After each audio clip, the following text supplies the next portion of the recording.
In 1965, you and I met in, in Lagos, and we were talking at that time about some of the things that were causing disruption in Nigeria, in Africa as a whole, things falling apart, as you wrote about yourself. Did you have any premonition, any thought that things would fall apart this much at that time? No, not this much. No, nothing like this. I saw the Nigerian Federation, the possibility of its dissolution, the possibility of serious trouble, but not taking the form which it did take. When I saw the government falling, for instance, because it was hopelessly corrupt.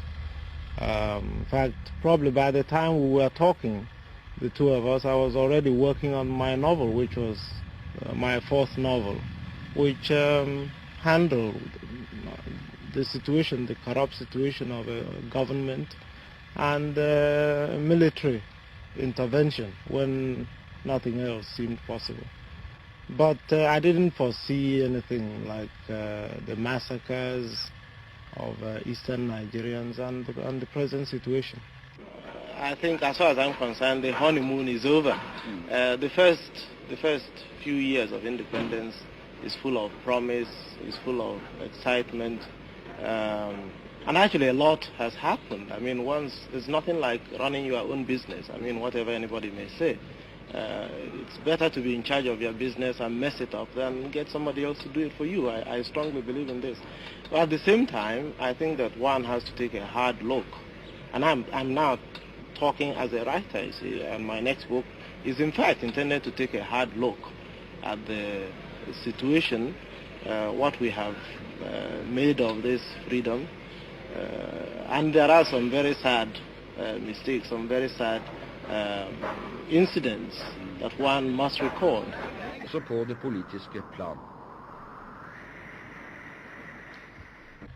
How did these massacres and the horrible things that happened affect you yourself and your closest family? Oh, everybody here was affected. Practically everybody here had something that touched him. I lost a few relations. I had to run away from Lagos because it was not safe. Soldiers went to where I worked to look for me. So I still gave the thing 2 weeks to make sure whether it was just a handful of people getting out of hand.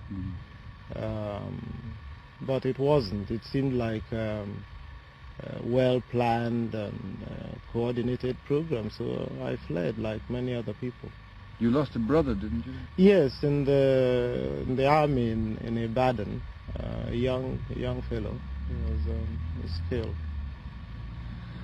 What do you think of the reaction abroad in the outside world to the situation here in Biafra?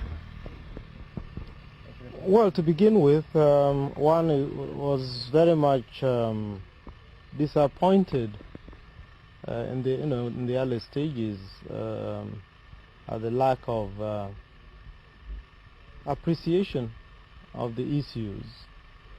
I mean, one ran into arguments about the importance of federations, that sort of thing. And this I find extremely infuriating, that in the face of what has happened and was happening, that the argument should turn on the virtues of a federation,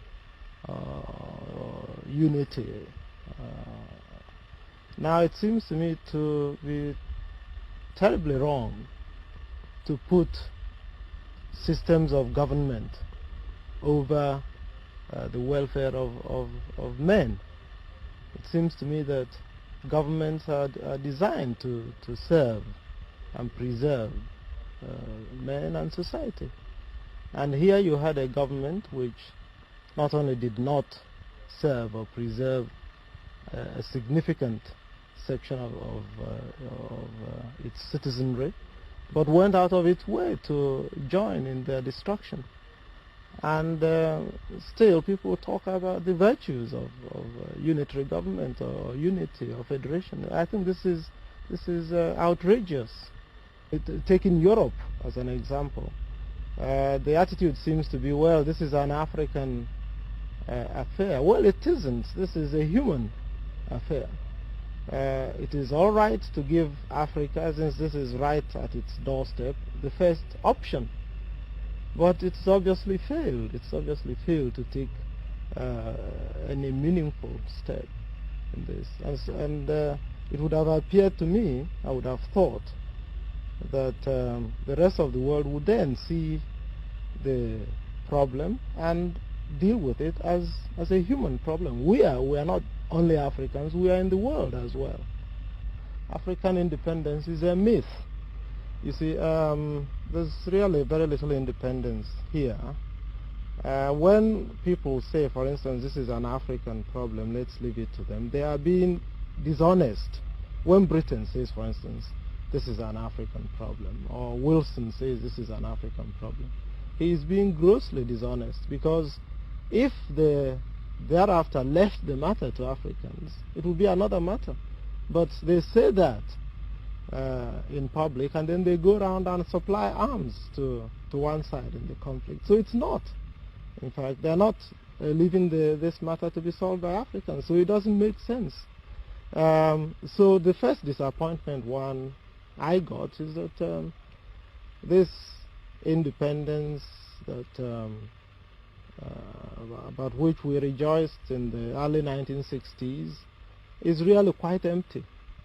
And if only Africans would see that what's happening here, the bell that is tolling here is tolling for them.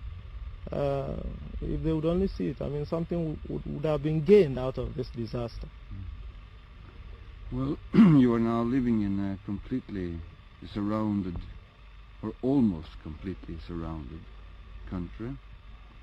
What are your hopes now for Biafra in this situation? No, my hopes have always been the same. Even when we were not, as you said, completely surrounded. But remember that even from the very beginning we were surrounded, because one of the first acts of Britain was to supply Nigeria with warships to mount a blockade against us. So it's really a matter of degree of this compression. It was there from the beginning. And my hope is that we ought to be left alone. And I wish, this is not too much to ask. I mean, to ask to be left alone. And the 14 million people, for God's sake, can say, leave us alone. And that should be enough, whatever the reasons. And this is what I hope will happen, even at this late hour.